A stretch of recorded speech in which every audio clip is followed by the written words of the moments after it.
ગણપતિ બાપા મોર્યા, મંગલ મૂર્તિ મોર્યા. તો જય સ્વામિનારાયણ મિત્રો, આજે ગણેશ ચતુર્થી છે તો આપણે બનાવવાના છે લાડવા. તો હું મારા રેસ્ટોરન્ટમાં આવી ગઈ છું અને મારા રેસ્ટોરન્ટમાં મારું પોતાનું સ્વાગત છે.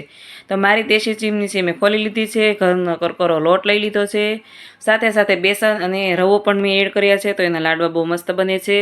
અને વિડીયો ગમે તો લાઈક શેર અને ફોલો કરી દેજો. અને યુટ્યુબમાં ક્યાંક આડી બાડી આવી હોય તો સબસ્ક્રાઈબ જરીક કરતા જજો મારા વાલીડા. તો આપણે લોટ છે મિક્સ કરી લીધો, એમાં પણ મોણ પણ નાખી દીધું અને હાથ રાખવાનો છે લાઇટલી, જેથી કરીને મસ્ત રીતે મોણ પડી જાય, એટલે કે મિક્સ થઈ જાય. અને પછી તળવા માટે તેલ લઈ લેવાનું છે. અને આપણે પછી જે લોટ છે એને બાંધી લીધેલો છે એના આપણે આ રીતના મુઠિયા વાળવાના છે, એ પણ લાઇટલી રાખવાના છે, બહુ ભીંગ દઈ નથી દે, નકર કાચા રહેશે અંદરથી. તેલ આવે ને કે આપણે રસોડાને પણ ક્લીન કરી લઈએ, કારણ કે રસોડામાં જેટલી ચોખ્ખાઈ હોય ને એટલી મજા આવે છે રાંધવાની. મારું તેલ જો આવી ગયું છે તો હવે આપણે નાખી દેવાના છે એની અંદર મુઠિયા. અને મુઠિયાને જો નાખ્યા તો મસ્ત મજાના, એને એમ કે મને ડાન્સ ક્લબમાં મોકલા, એ પણ જો મસ્ત રીતે ડાન્સ કરવા માંડ્યા અને બબલ્સ ઉપર આવવા માંડ્યા છે. અને ફાઇનલી આપણા મુઠિયા છે ને એકદમ મસ્ત રીતે તળાઈ ગયા છે. મુઠિયા તળાઈ જાય ને એને પછી આ રીતે આપણે તોડી નાખવાના છે, એટલે કે ખોલી નાખવા, જેથી કરીને વરાળ નીકળી જાય અને ઠરી જાય ફટાફટ. ઠરેલા મુઠિયા જ મિક્સરમાં નાખવા જોઈએ, જેથી કરીને મિક્સર એ ગરમ ન થાય અને નકર ઉડે છે. અને તો મારા મિક્સર છે ને આ ખાનું છે ને એને ઢાંકણું નથી, તો મેં કાંઈ જુગાડ લગાડ્યો અને ઉપર ઢાંકી દીધી રકેબી. આ કુકર પણ જો રવા મળ્યું ને જાતે જાતે સાનું રહી ગયું.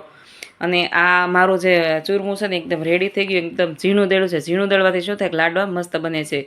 કરકરું પણ રાખી શકો, એ આપણી ચોઈસ છે, જેવું રાખવું હોય એવું. અને પછી બસ મેં લઈ લીધું ઘી. ઘી વિના તો લાડવો કાંઈ થાય નહીં, તેલમાં પણ થાય, જેને જે ભાવે એમાં કરી શકે છે. તો મેં મસ્ત રીતે ઘી લઈ લીધું, અને ઘી લઈ લીધા પછી એની અંદર આપણે એડ કરી દીધો છે ગોળ.